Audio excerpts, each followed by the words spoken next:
This is a brief video telling you about the features of these auto darkening masks that we're using in our MIG welding and arc welding rooms.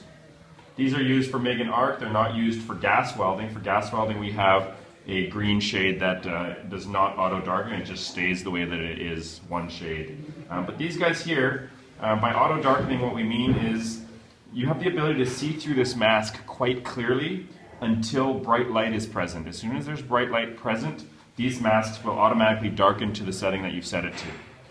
Take a look on the side of this mask. There are different settings for darkness, going from 9 all the way up to 13. For MIG welding, a setting of 10 is typically what's appropriate, but you still will need to tweak these settings as you use it. And quite often I find that I need to go in a 10.5 or even sometimes 11, depending on how bright the MIG arc is. So what you want to do is when you start welding with this, if you find that it's very bright and the light is overwhelming and you're having a difficult time seeing what you're doing, you might need to darken it further. If you're finding it's too dark to actually see where you're going and to see where the path that you're supposed to be following is, then you might need to lighten. So start at a value of 10 for MIG welding, 11 for stick welding, and tweak them in either direction. On the other side of the mask we have a sensitivity adjustment. Sensitivity basically describes how easily the auto darkening feature is triggered. So if you're working all by yourself, you could set it to a high sensitivity so that as soon as there's any bright light, it darkens.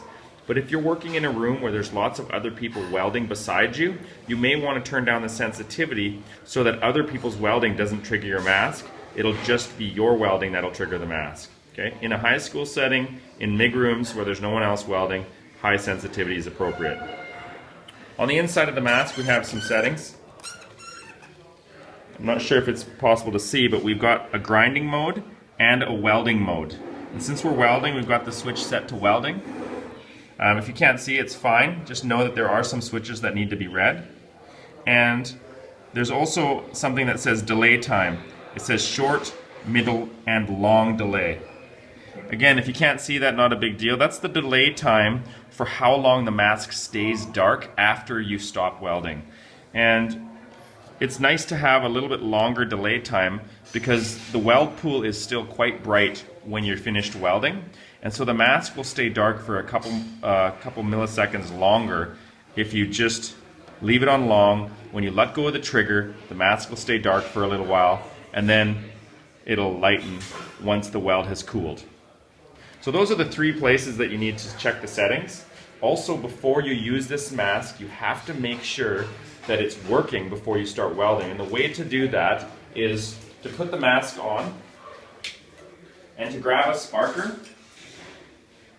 That sparker there should trigger the mask to darken. So if I was to put this on now, right now I can see quite clearly, and as soon as I flick the sparker, the mask darkens.